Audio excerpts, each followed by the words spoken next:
China model جو ہے نا یہ سرمایہ دار کو سوٹ کرتا ہے، اسے لگتا ہے کہ یار یہ ایک کامیاب ماڈل ہے، اس میں سرمایہ دار کو فائدہ ہے۔ اس وقت رشیا ڈیپینڈنٹ ہے ٹوٹلی چائنا کے اوپر، تو یعنی چائنا پر قبضے کا ارادہ ہے۔ مودی نے جب پہلے بھی حملہ کیا ہے، ان کی آرمی نے بھی، ان کی ایئر فورس دونوں نے اس آئیڈیا کو ریجیکٹ کر دیا تھا۔ ایک مائنورٹی ہے جس نے پوری نو انسانی کے اوپر قبضہ کر کے رکھا ہوا ہے۔ اگر یہ منصوبہ کامیاب ہو جاتا ہے پھر نو انسانی کا وہ منصوبہ بھی ختم ہو جاتا ہے جو اللہ نے بنایا ہے۔ ایئر فورس سے استعمال کرنے کا براہ راست مطلب یہی ہوتا ہے کہ آپ اپنے ملک پہ آپ نے حملہ کر دیا ہے۔ ریگن کو آئے ہوئے ابھی سال نہیں پورا ہوا، اس نے پوری دنیا ہلا کے رکھ دی ہے۔ مغرب کو شکست دینا ساڈے ورگے جڑے ٹھلے ماٹھے مسلمانوں کی ابھی تو ہمت ہی نہیں ہے، اس طرح کی ہماری کیپیسٹی نہیں ہے۔ سیکولرزم کا فائدہ اگر مسلمانوں نے اٹھایا تو یہ جھونگے میں اٹھایا ہے، اصلاً تو یہ سارا نظام ان کے لیے بنا ہے۔ جس ٹائپ کا نیٹ ورک ہے اس کو دوسرا نیٹ ورک ہی توڑ سکتا ہے، وہ اسٹیبلشمنٹ نو بجے گی۔ دنیا بدل رہی ہے، یہ قیادت ویسٹ سے نکل کے ایسٹ کی طرف منتقل ہو رہی ہے اور 1970 سے یہ پروسیس جاری ہے۔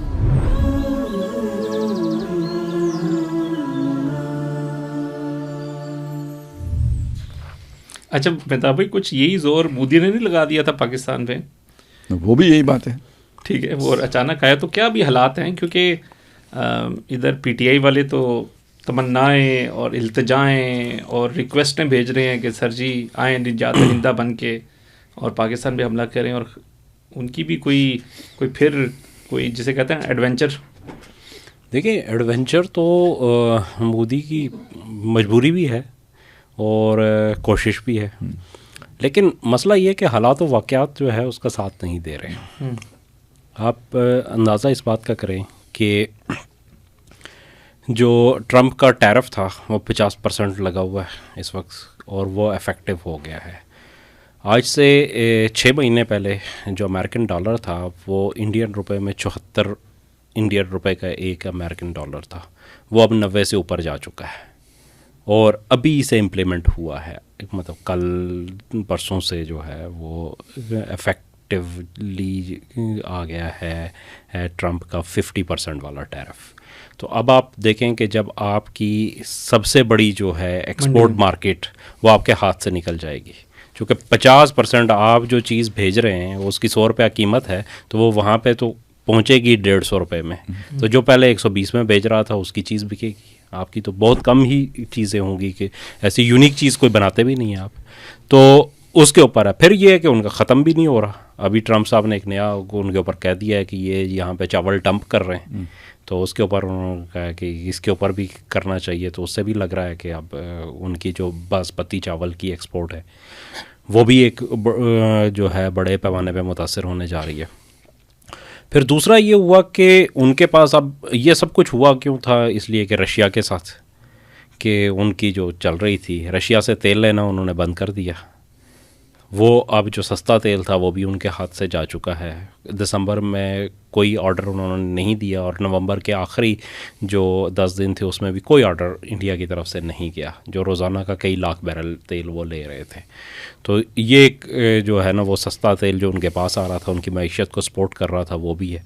اب اس وقت جو سب سے بڑا مسئلہ ہے وہ انڈیا کے پاس وہ ان کی ایئر فورس کو اسٹرینتھن کرنے کا ہے، کہ ان کے پاس جتنے بھی جہاز ہیں وہ سارے کے سارے 15 سے 20 سال پرانے جہاز ہیں۔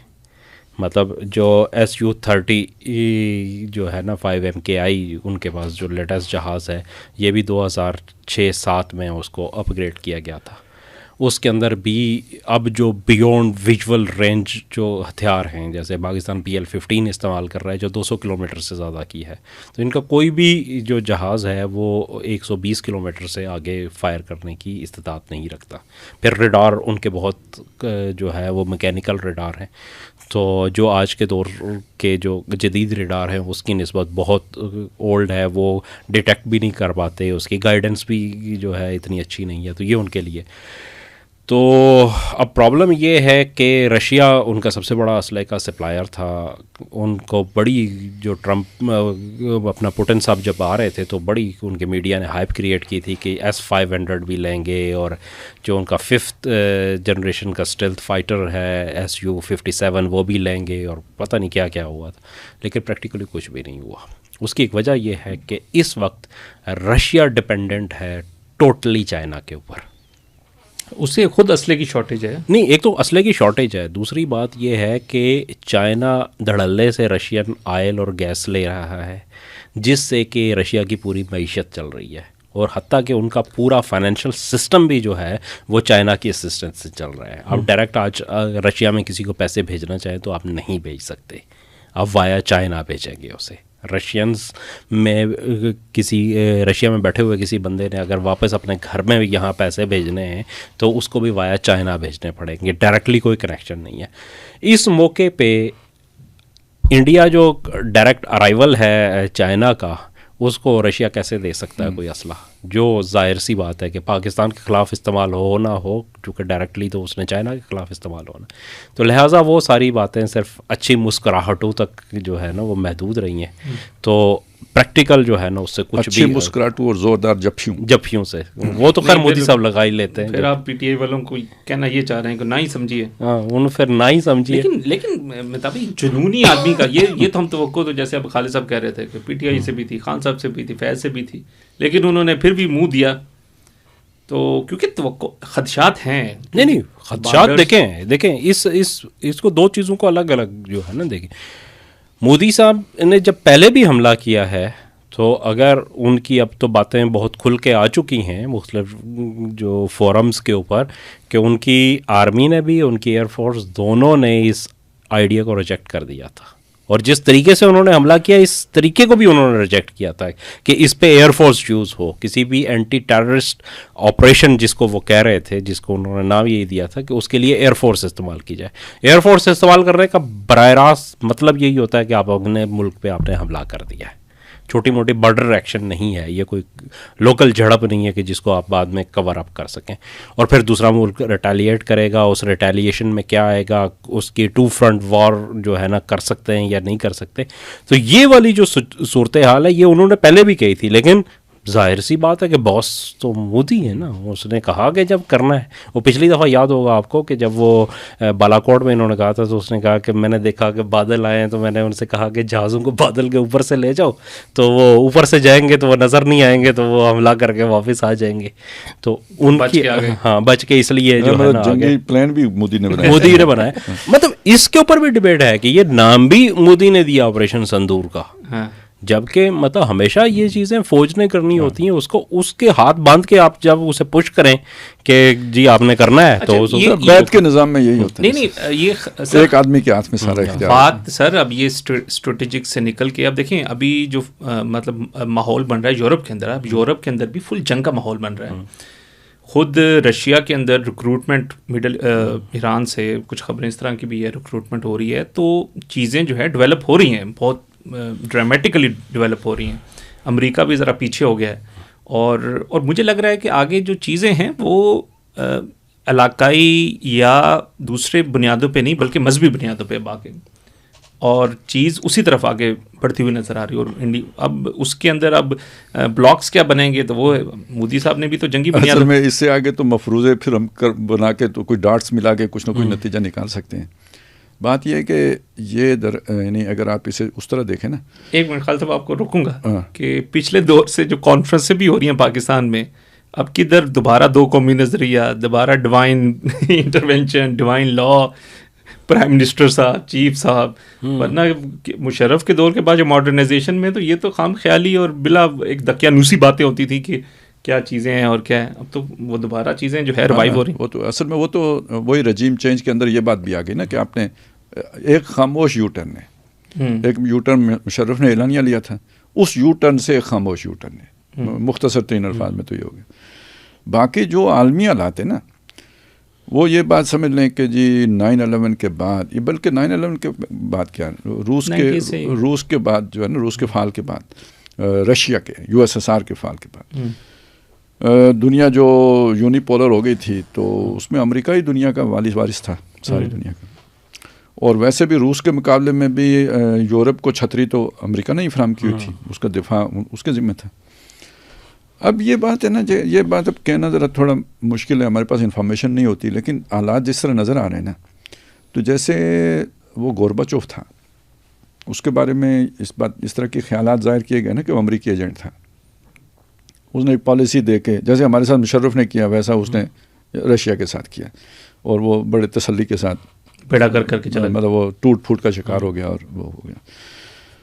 تو ٹرمپ کے بارے میں بھی مطلب یہ تو امریکہ میں بات کہی جا رہی ہے نا کہ رشین جو ہے نا وہ سپورٹ سے یہ بنا ہے. تو اب رشین سپورٹ کے پیچھے کس کی سپورٹ ہے وہ ابھی آپ نے ایک بات کر دی تھی کہ خود رشیا کے پیچھے کون ہے. تو بات یہ سمجھ لیجیے نا کہ اصل میں چائنا ماڈل جو ہے نا یہ سرمایہ دار کو سوٹ کرتا ہے. اسے لگتا ہے کہ یار یہ ایک کامیاب ماڈل ہے، اس میں سرمایہ دار کو فائدہ ہے. اس کا یہ مطلب نہیں ہے کہ چائنا کی یہ اسکیم ہے. چائنا نیکسٹ وکٹم ہے کس کا؟ سرمایہ دار کا. جیسے پہلے کبھی سلطنت برطانیہ تھی تو پھر اگلا وکٹم کون بنا؟ امریکہ، یعنی امریکی لوگ. اور اب وہاں سے اگر وہ نکلے گی بات تو چائنا کو مرکز بنایا جائے گا. تو یعنی چائنا پر قبضے کا ارادہ ہے، ہم یہ کہہ رہے ہیں. نیٹ ورک کا اگلا ہدف چائنا، اگلا ہدف چائنا ہے. کیا ہے اس کا وہ ماڈل انہیں پسند آ گئے ہیں. تو اس ماڈل کو پوری دنیا پہ اپلائی کرنے کے لیے جو ماڈل پہلے سے موجود ہے اسے توڑنا پھوڑنا ہے، اس کے بغیر نہیں ہو سکتا. تو یہ بالکل ایک ایسی بات ہے کہ جیسے کہ عمارت ہے، آپ اسے نئے نقشے کے مطابق بنانا چاہتے ہیں تو پہلی کو گرائیں گے، اور یہ جو پہلی کو گرائیں گے اگر بم لگا کے گرائیں گے تو وہ 4-5 اور کو گرائے گی. لیکن وہ ایک خاص آج کل ٹیکنالوجی ہے جس سے وہ بالکل فری فال نیچے گرتی ہے بلڈنگ، دائیں بائیں کوئی نقصان نہیں ہوتا، ملبہ سارا نیچے آتا ہے. تو کوئی دنیا کے لیے ایسا پروجیکٹ جو ہے نا وہ کہیں پلان ہو گیا وہ لگتا ہے. جس طرح کی حرکتیں ہیں امریکہ کی کہ یہ ریگن کو آئے ہوئے ابھی سال نہیں پورا ہوا، ٹرمپ کو میں نے بھی کتنی پیچھے چلا گیا ٹرمپ کو آئے ہوئے. ٹھیک ہے، اصل میں یو ایس ایس آر کے دور میں چلے گئے تو سال ابھی نہیں پورا ہوا. اس نے پوری دنیا ہلا کے رکھ دی ہے. اس کی مڈل ایسٹ کی پالیسی دیکھیں، اس کی یورپ کی پالیسی دیکھیں، اس کی سارے انڈیا کی پالیسی، یہ سارے اس کے الائی ہیں. سب ناراض کر دیے اس نے، اور سارے اپنا اسلحہ جمع کر رہے ہیں. اچھا اب اگلی بات کیوں کر رہے ہیں؟ اس لیے کہ بھائی یورپ کو پروٹیکشن امریکہ نے دینی، ٹھیکہ امریکہ کا تھا، وہ پیچھے ہٹ گیا تو گویا اس کو ڈال دیا ہے روس کے آگے. اور روس اب آگے جو سوچ رہا ہوگا یوکرین اگر وہ فتح کر لیتا ہے تو جو یورپ اور اس کا پرانا پھڈا ہے تو وہ مطلب اس کے تو عزائم تو بہت پرانے ہیں نا، وہ ختم تو نہیں ہو جاتے. اور اگر کھلا میدان ملے تو کیوں نہیں. تو اس لیے وہ اپنا ایک دفاع کر رہے ہیں تاکہ کم از کم کچھ اقدامات نظر آئیں، روس آگے کا نہ سوچے. لیکن جو آپ بتا رہے ہیں کہ وہ جو بھرتیاں بھی اس نے شروع کی ہوئی ہیں فوجی، اور جو ہے نا وہ بڑے مہنگے فوجی خریدے جا رہے ہیں، تو یہ تو پتہ نہیں معاملہ پھر کدھر جانا ہے. اور ایک چیز اور بھی، امریکہ کا یورپی ممالک کے اوپر ایک دباؤ بھی ہے، اور وہ دباؤ یہ ہے کہ یہ لبرل سیٹ اپ ہے نا جی، کہ اس لبرلزم چونکہ وہ یہ جو وہاں پہ جیتا ہے ابھی وہ جو لڑکا ہمدانی وہ ذرا وہ لبرل ہے، اور یہ جو ٹرمپ ہے یہ ذرا اسے ٹریڈیشنلسٹ سمجھا جاتا ہے. تو ان کا بھی ٹکراؤ ہے. اور یورپ کے اندر بھی یہ جو نا یہ جو وائٹ سپریمیسی، یہ فار کیا ہے جی، فار رائٹ، ہاں فار رائٹ والی تحریکیں جو ہے نا وہ کافی تگڑی ہیں، لیکن اوپر حکومتیں نہیں ہیں، حکومتیں لبرل ہیں، وہ لبرل ہیں.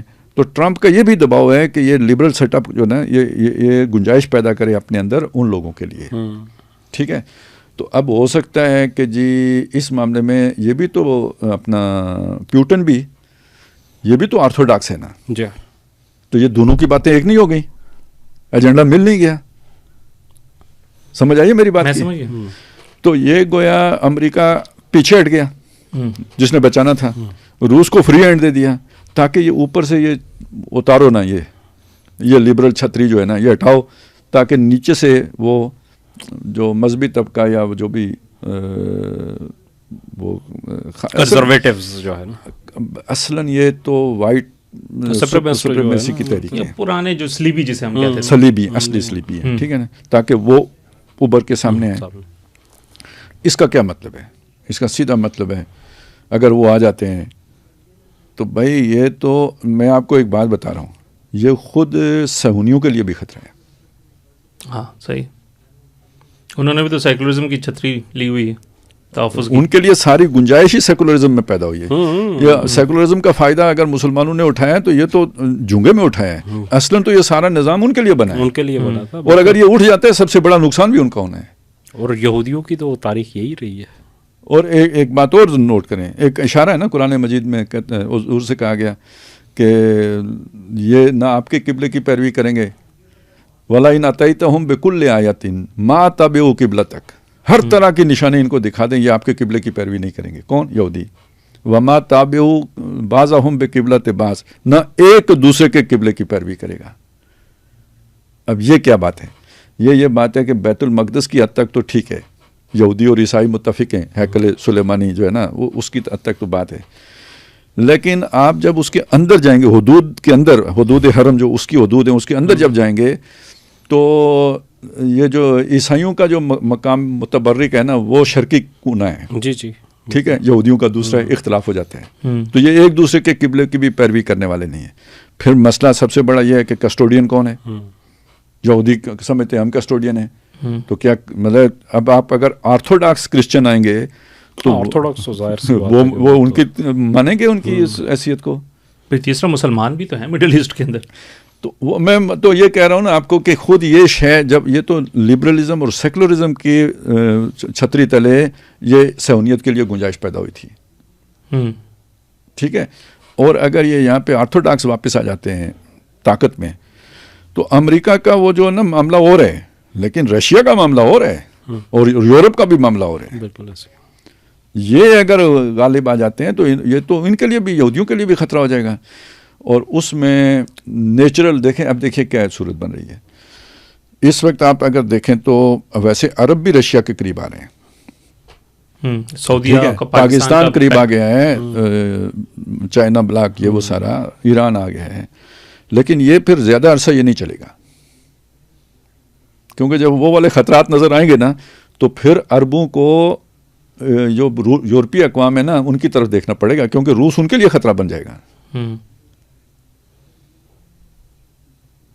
ٹھیک ہے نا. تو یہ کہیں وہ والا سیٹ اپ نہ بننے جا رہا ہو کہ وہ تمہارا اور رومیوں کا اتحاد ہوگا ایک پشت کی طاقت کے خلاف. تو یعنی وہ ایک تو خیال یہ نا کہ یہ ہو چکا، لیکن یہ دوبارہ بھی اس طرح کی صورت بن سکتی ہے، واللہ عالم. لیکن بہرحال یہ ساری چیزیں اس طرف جو ہے نا وہ کر رہی ہیں اشارے کہ دنیا میں اب امن کو بھول جاؤ.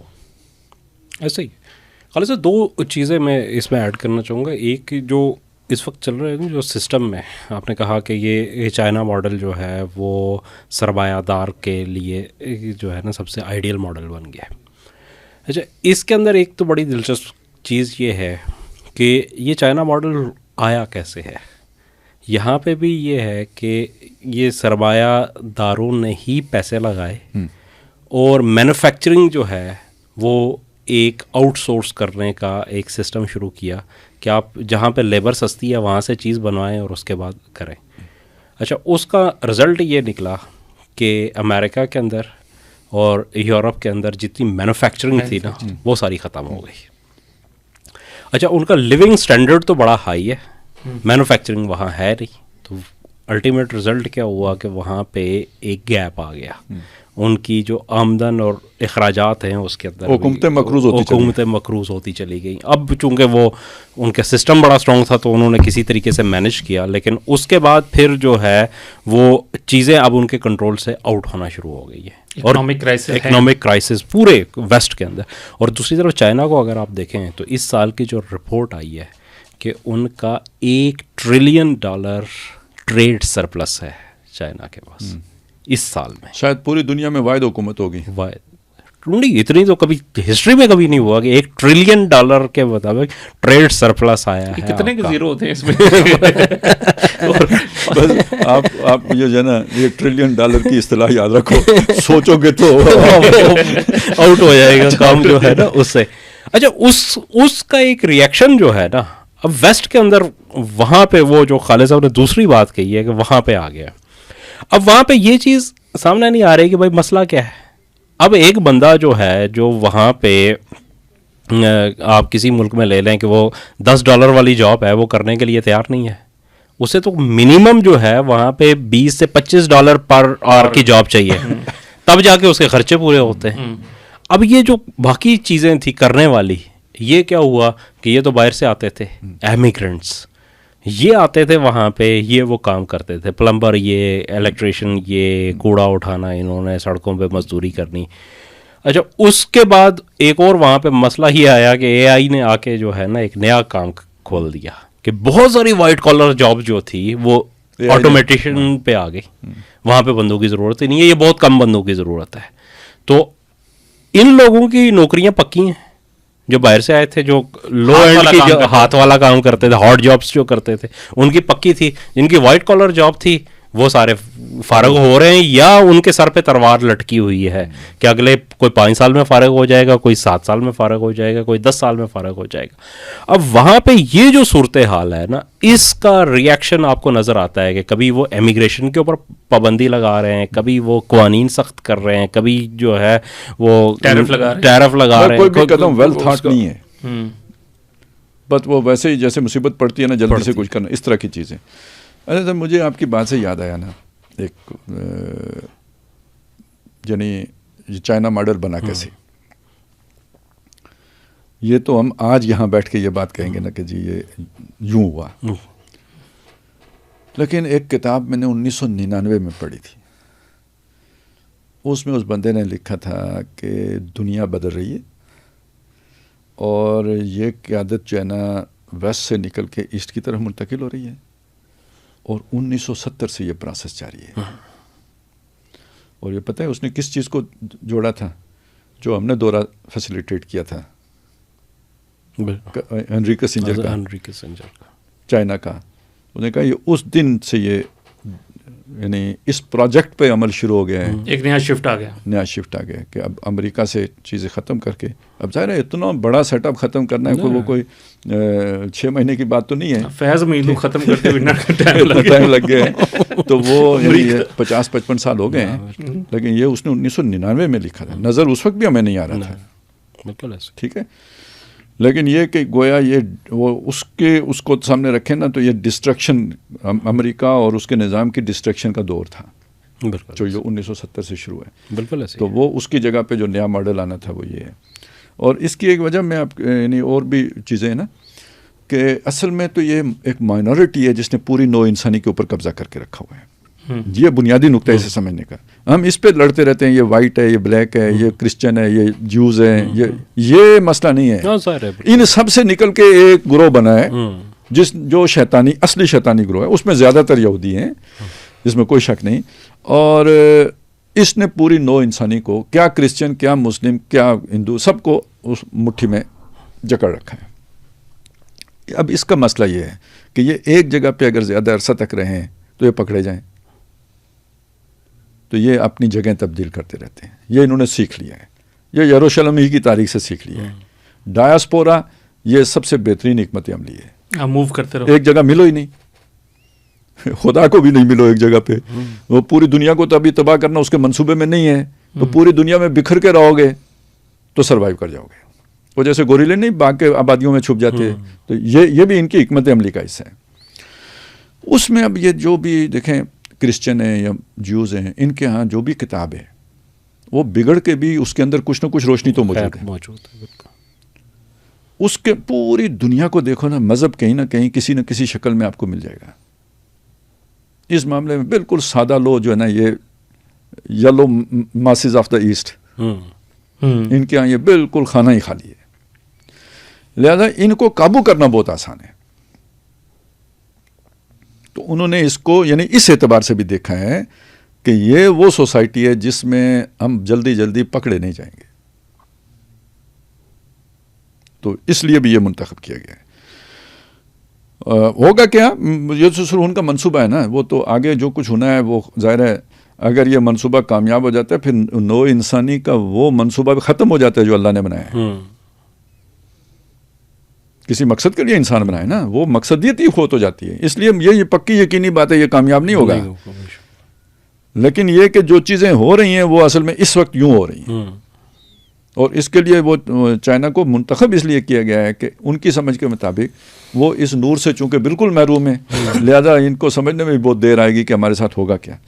اب اس چیز کو اگر آپ سمجھنا چاہیں, مجھے وہ نام شام یاد نہیں ہے, لیکن یہ کہ جب یہ نئے امریکہ جانا شروع ہوئے تھے نا, تو اس وقت کے جو امریکی صدور تھے انہوں نے اپنی قوم کو باقاعدہ متنبع کیا تھا کہ جدھر بھی یہ قوم آئی ہے نا, ان کو کچھ سالوں پر میں یہ اس پر قبضہ کر لیتے ہیں, ان سے ہوشیار رہنا ہے یہودیوں سے, یہ امریکہ پر قبضہ کر لیں گے.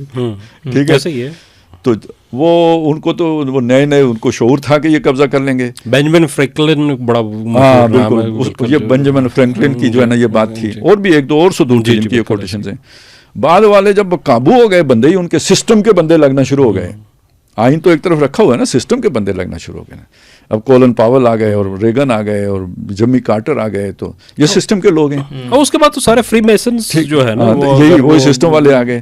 تو وہ جس سسٹم کی میں یہاں بات کر رہا تھا، تو اب تو وہ یہ بات نہیں بتائیں گے نا اپنی قوم کو، لیکن قوم کے اندر ایسے دانشور موجود ہیں جنہیں وہ کریٹیکل تھنکر جو ہیں وہ تو بتائیں گے کیا ہو رہا ہے. لیکن اگر آپ چائنا آ جائیں تو کوئی نہیں بتائے گا. وہاں تو سیکنڈ وائس ہے ہی نہیں. سیکنڈ وائس ہے ہی نہیں. یہ ہے وہ ماڈل.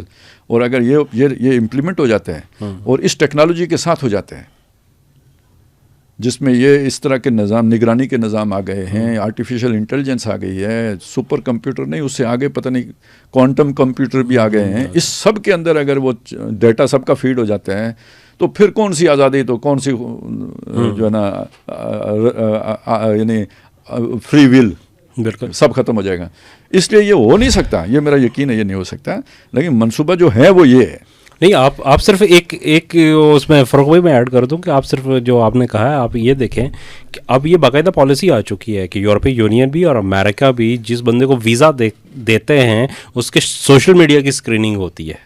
یہ ماضی میں کیا اس کے نظریات رہے ہیں اس کے اوپر. چلیں جی، وہ کہتے ہیں نا کہ ہم چلے تھے فیض حمید نیٹ ورک سے پہنچ گئے عالمی نیٹ ورک میں. تو اس پہ میں خلاصہ کچھ آپ دونوں دانشوروں کی باتیں جو میں سمجھ سکا ہوں اس کو میں رکھ دیتا ہوں، کیونکہ وہ سمجھ نہیں آتی نا کہ اس کا کنیکشن کیا ہے کہ ہم نے یہاں سے سٹارٹ کیا. جب یہ فیض حمید والا جو معاملہ پروجیکٹ عمران خان چل رہا تھا اور یکدم اس میں ٹرن آیا، تو خالد صاحب نے بھی ایک بات کی تھی کہ یار جس ٹائپ کا نیٹ ورک ہے اس کو دوسرا نیٹ ورک ہی توڑ سکتا ہے. تو وہ اسٹیبلشمنٹ بچے گی، لوکل اسٹیبلشمنٹ، بڑی اسٹیبلشمنٹ. یہ تو سیاستدانوں کی بات ہی نہیں، اور واقعی اس کو تو تکنیک کا ناچ نچا دیا تھا ہماری پولیٹیکل پارٹیز میں. اس سارے سسٹم کے اندر جب اس کولیپس کے اندر نیچے سے آپ کے لیے ایک اسپیس کریٹ ہو گئی، مطلب بہت سی جگہیں جیسے ہم کہہ رہے تھے نظریہ پاکستان کی گنجائش ختم ہو گئی تھی، اور سسٹم کے اندر جو ایک وہ چیز تھی. اسی طرح ایسا لگ رہا ہے کہ یہ جو دو بڑی پاورز ہیں، مغرب کو شکست دینا ساڑھے ورگے جڑے ٹلے ماٹھے مسلمانہ دی، مطلب ابھی تو ہمت ہی نہیں ہے، اس طرح کی ہماری کیپیسٹی نہیں. اور جیسے یہاں سے اچھا، وہ میں اقبال کا شعر بھی مجھے یاد آ رہا تھا نا کہ کھول آنکھ زمین دیکھ، فلک دیکھ، فضا دیکھ، مشرق سے ابھرتے ہوئے سورج کو ذرا دیکھ.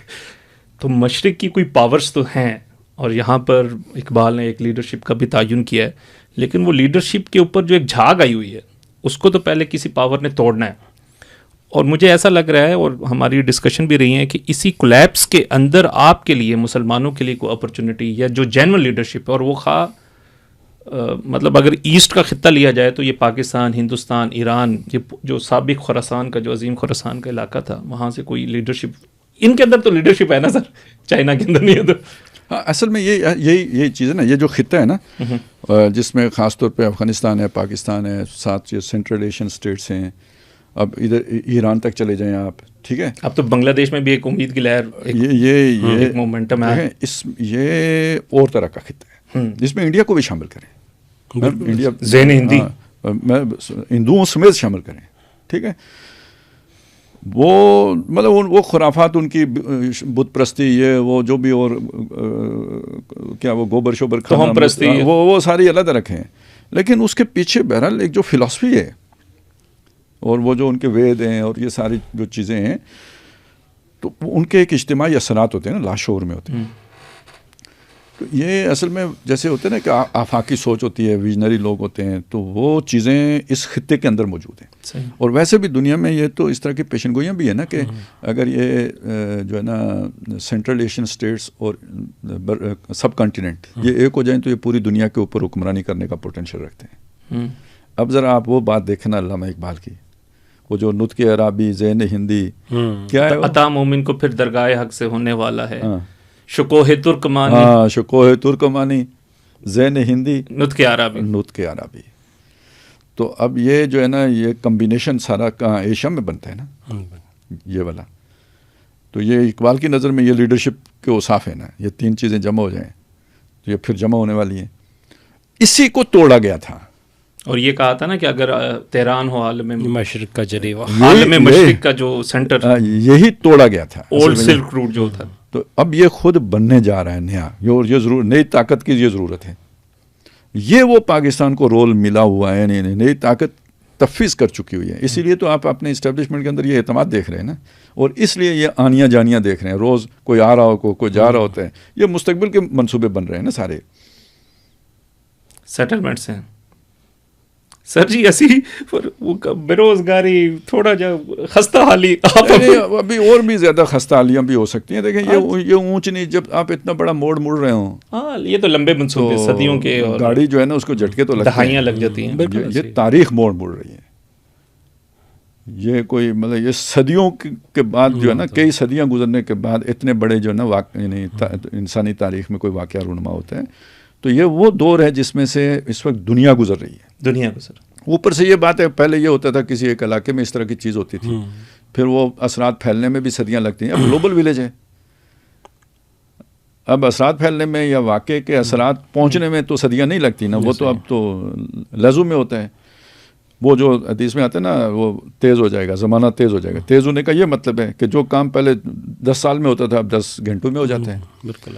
تو وہ چیز اس اعتبار سے آپ دیکھیں، پوری دنیا، پوری گلوبل سویلائزیشن وہ ایک موڑ مڑ رہی ہے، ایک نظام سے دوسرے نظام میں کروٹ لے رہی ہے. تو اس میں یہ ساری یعنی گڑبڑیں تو کافی ساری ہوتی ہیں نا، ابھی آگے اور بھی ہوں گی.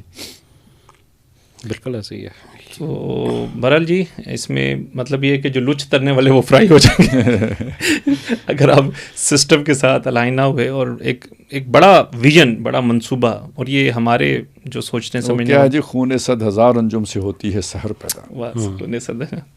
تو چلیں جی اس پہ انشاءاللہ نیکسٹ گفتگو کریں گے. آج کے پروگرام کے لیے اجازت چاہیے، کیونکہ وہ کئی دفعہ کہتے ہیں کہ آپ بیٹھ کے اتنی بڑی بڑی باتیں کر رہے ہوتے ہیں اور اتنے بڑے بڑے منصوبے ہے تو انسان کی سوچنا.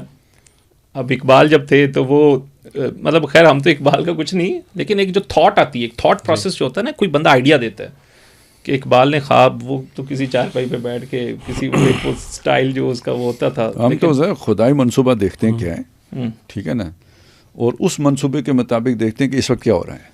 وہ خدائی منصوبہ ہمیں معلوم ہے آگے کیا ہونا ہے، ٹھیک ہے نا. بس یہ چیز ہے نا، دیکھنے کے طریقہ ہوتے ہیں. یہ 2 آنکھیں اللہ نے دی ہیں، ان کا ویژن اتنا نہیں ہے. اس کے ساتھ اور سارے کچھ ملا کے، یہ سارا میڈیا شیڈیا ملا کے وہ بھی ایک ویژن بنتا ہے، نو ڈاؤٹ.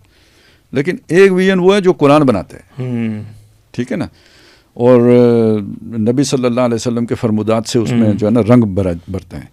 تو وہ ایک علیحدہ بالکل چیپٹر ہے. اس کے بغیر آپ دیکھیں گے تو جیسے آپ کو جو ہے نا اینک کی ضرورت ہو، اور اس کے بغیر آپ دیکھ رہے ہوں اور اینک لگا کے دیکھیں تو وہ بڑا فرق پڑ جاتا ہے. میں آپ نے اقبال کی کہی، اقبال سرما ہے میری آنکھ کا خاک مدینہ و نجف. نہیں، آپ وہ دیکھیں گے مسجد قرطبہ جو ہے پہلی جنگ عظیم کسے بھی پہلے لکھی گئی، ٹھیک ہے. اور اس پہ کیا کہا کہ اے آب رواں کبیر، تیرے کنارے دیکھ رہا ہے کوئی کسی اور زمانے کا خواب. اور جی چاہتا ہے نقشہ الفاظ میں کھینچ کے رکھ دوں، لیکن افرنگ نہ لا سکے گا میری نواؤں کی تاب. اور آنکھ جو کچھ دیکھتی ہے لب پہ آ سکتا نہیں، میں وہ حیرتوں کی دنیا کیا سے کیا ہو جائے. وہ تو چلیں افرنگ تو کیا تاب لائے گا، خود مسلمانوں سے تاب نہیں لا پا رہے. اور وہ کہ کھول کے آنکھ میری آئینہ افکار میں آنے والے دور کی ایک دھندلی سی تصویر. اچھا اس پہ نا وہ کل پرسوں میں آپ کو دکھا رہا تھا، اور یہ بھی تو ہے نا کہ اور بھی دور فلک ہیں ابھی آنے والے، ناز اتنا نہ کریں ہم کو ستانے والے. وہ ایک ڈاکومنٹری بنی ہے، اور اس کے میں اٹھ کے بز میں جہاں کا اور ہی انداز، مشرق و مغرب میں تیرے دور کا آغاز ہے. تو وہ ڈاکومنٹری علامہ اقبال پہ بنی ہے، اور کوئی انگریز ڈائریکٹر ہے اس کا گورا، تو اس نے اور اس کا نا ٹائٹل اس نے بڑا خوبصورت دیا، the message from the east. ہے شاید 10-15 سال پرانی ہے. اور اس میں اس نے فلاسفی کے اندر بہت سے، پیٹر راکس ہے نا جس کی ڈاکٹر اسرار صاحب سے بھی ملاقات ہوئی تھی، وہ فلاسفر ہے اور ہے تو آرتھوڈکس یہودی. تو اس کا بھی بیچ میں اس کا انٹرویو ہے، اور بہت سے اسکالرس کا، ڈاکٹر جاوید اقبال کا بھی انٹرویو ہے، اور ساری وہ چیزیں. تو بڑا اچھا اس نے اس میں پورٹری کیا، اور بڑی زبردست اس کی شاعری کو، پھر میسج کو کس طریقے سے وہ دکھایا. کنکلوژن یہی ہے کہ ٹیررزم ہے ابھی، اس ٹائم یہ خاص طور پہ وار اگینسٹ ٹیرر بڑی پیک پہ تھی، اور ایسا لگ رہا تھا کہ یہ مچلا پاکستان اور بڑے شدید کرائسس کے اندر تھا. خیر اس کے اندر اس نے جو کنکلوژن ڈرا کیا بڑا خوبصورت کہ یہ جو افکار ہیں، یہ خیالات ہیں، یہ جو اس اقبال کی جو تھاٹ پروسیس ہے، یہ تھاٹ پروسیس جو ہے یہ کرے گی آگے، اس کی برگبار آئیں گے، اور جو پھر اس کی سارا انہوں نے جو اس کے نتائج، اور اس کی ایک بہت پوٹینشل ہے پاکستان کے اندر اقبال کی خودی کا، اور وہ جو ایک شاعری کا. تو ہم اتنے آپ نے بہت علمی گمبھیر بنا دیا ہے. ہاں بالکل. میں آخر میں ایک چیز اور خالد صاحب کہ جیسے کہا انہوں نے کہ وہ کسی کے شعر تھا کہ اس دین کی فطرت میں قدرت نے لچک دی ہے، اتنا ہی یہ ابھرے گا جتنا کہ دبائیں گے. آپ دیکھیں کہ مطلب بنگلہ دیش کی بات آپ نے کی تھی، بنگلہ دیش میں جس طریقے سے ریوائیو ہوا ہے، مطلب آج سے 1 سال پہلے تصور کیا جا سکتا تھا، سوچ سکتا تھا کہ بنگلہ دیش میں یہ ہو سکتا ہے، اور کیسے لوگوں کو دبا کے رکھا گیا تھا. مطلب چھوڑ دیں حسینہ واجد کیا کر رہی تھی، یا اس نے کیا کیا، یا انڈین لابی وہاں پہ کیا کر رہی تھی. پورا آپ دیکھیں نا ترکی، جی ترکی میں کیا تھا، ترکی آئین کو انہوں نے کس طرح وہ کر دیا ہوا تھا. بنگلہ دیش کو دیکھیں، ہر جگہ پہ دیکھیں.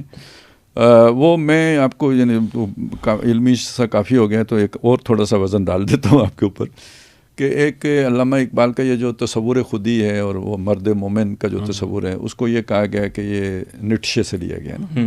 یہ بہت بڑی غلط فہمی ہے. نیٹشے کا جو سپر مین کا تصور ہے اور اقبال کا جو مرد مومن کا تصور ہے، اس میں زمین آسمان کا فرق ہے. طاقت قوت کے اعتبار سے آپ کو ایک جیسا لگے گا، دونوں میں سورسز بالکل مختلف ہیں. وہ جو سپر مین ہے نا، وہ اصل میں یوں سمجھیے کہ مادیت کا ضرورت اس سے نام ہے. یہ ساری ٹیکنالوجی، اس کے اندر آپ بے شک ڈی این اے انجینئرنگ بھی شامل کر کے کوئی فزیکلی بھی بہت ایک مضبوط آدمی بنا لیں، اور آرٹیفیشل انٹیلیجنس کے ذریعے سے ایک الٹرا جو ہے نا وہ جینیس وہ پرسنالٹی بنا لیں، تو وہ نیٹشے کا سپر مین بنے گا. اقبال کا جو مرد مومن ہے نا، یہ اصل میں یہ دل کی نظر رکھنے والا ہے. کارے جہاں بانی سے ہے دشوار تر کارے جہاں بینی، جگر خوں ہو تو چشم دل میں ہوتی ہے نظر پیدا. ٹھیک ہے نا. یہ دکھوں سے، غموں سے، تکلیفوں سے، تو خاک میں مل اور آگ میں جل، جب خشت بنے تب کام. یہ ادھر سے گزر کے تو وہ دل کی آنکھ جس کی بینا ہو گئی ہو، خدا ترس خدا، اور یہ خود ہی بلند ہوگی جس کی، ٹھیک ہے، تو جس کا تعلق اللہ سے ہو گیا، جس کی نگاہ تیز دل وجود چیر گئی، دل وجود میں الجھ کے نہیں رہ گئی. ٹھیک ہے نا. تو یہ وہ ہے بندہ مومن جو خدا پہ بھروسہ رکھتا ہے، اور اس کا بھروسہ جو ہے نا اسباب اور اس پر نہیں ہے، وہ اللہ پر ہے. دنیا کو ہے پھر مارکائے روح بدن پیش، تہذیب نے پھر اپنے درندوں، وہ سپر مین درندہ ہے، تہذیب نے پھر اپنے درندوں کو ابھارا. اللہ کو پامر دیے مومن، ابلیس کو یورپ کی مشینوں کا سہارا، اللہ کو پامر دیے مومن پہ بھروسہ. تو ویسے تو اللہ کا بھروسہ کسی پہ نہیں ہوتا، سب کا اللہ پہ بھروسہ ہوتا ہے. وہ شعر میں اس طرح بات آ گئی ہے کہ اصل میں اللہ تعالیٰ نے دنیا کے انتظام کے لیے جس کو فٹسٹ بنایا ہے نا، وہ ہے کہ جو وہ دل کی آنکھ سے دیکھنے والا ہے. یہ مشینوں کا سہارا لے کر سپر مین بننے والا جو ہے نا، وہ قیادت کا اہل نہیں ہے. وہ جہاں بانی تو کر سکتا ہے، جہاں بینی نہیں کر سکتا، اس کا ویژن نہیں ہو سکتا. بالکل ٹھیک ہے، بالکل ٹھیک ہے. چلیں اس گفتگو کو کنٹینیو کریں گے. آج کے پروگرام کو یہیں ختم کرتے ہیں. نیکسٹ پروگرام میں پھر ملاقات ہوگی. اللہ حافظ.